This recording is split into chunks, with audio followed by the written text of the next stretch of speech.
Pricing as a new photographer can be scary and overwhelming. The worst thing you can do is undervalue your work and do jobs for too cheap. One of the most important things to consider when pricing out your work is the value that you bring to your clients. Your pricing should really reflect the quality of your work, your expertise, and the time and effort that you put into each job. Now, before we get into this, it should be mentioned that real estate photography is very much unlike any other form of photography. It's a really interesting niche. While in other forms of photography, you will typically charge in the high hundreds to thousands of dollars of range. In real estate photography, it's really like a low cost, high volume type of photography. With that being said, I can get up to 7, maybe 8 appointments done in a single day and spend only about 15 to 20 minutes at each appointment if all goes well. Not to mention there's enough work to have another 7 to 8 appointments the following day, and so on and so on and so on. Now here's some tips to help you price your photography work. Number 1, determine your costs. Start by calculating your costs of equipment, software, any rentals that you might have. All of this stuff is going to matter because these are going to be expenses that you incur no matter what. So if you're not priced high enough, you're not going to really be making any money. I made the mistake of doing my first real estate shoot for $40. Now, if you factor in the cost of gas, depreciation on my camera, the time I spent out on the property, X, Y, and Z, I lost money on that shoot.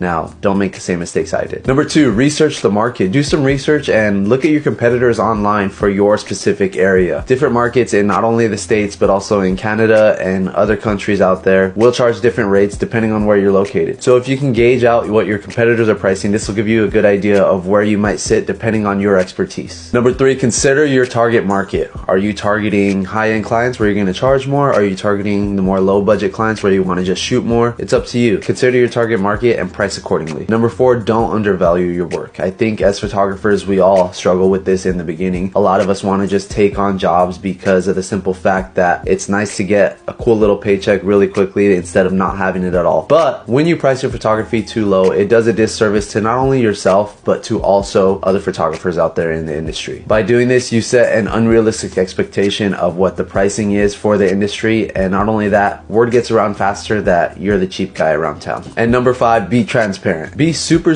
transparent with your clients about what they can expect to pay in terms of investment and what they can expect to receive. This will help build trust and set super realistic expectations from the get-go between you and your client, so there's no backlash at the end of the day. Pricing your services can be intimidating. I do have my prices listed on my website, so you can use them as a reference. You can find those you know where, but just remember these prices are listed for Los Angeles and they could vary depending on where you're located.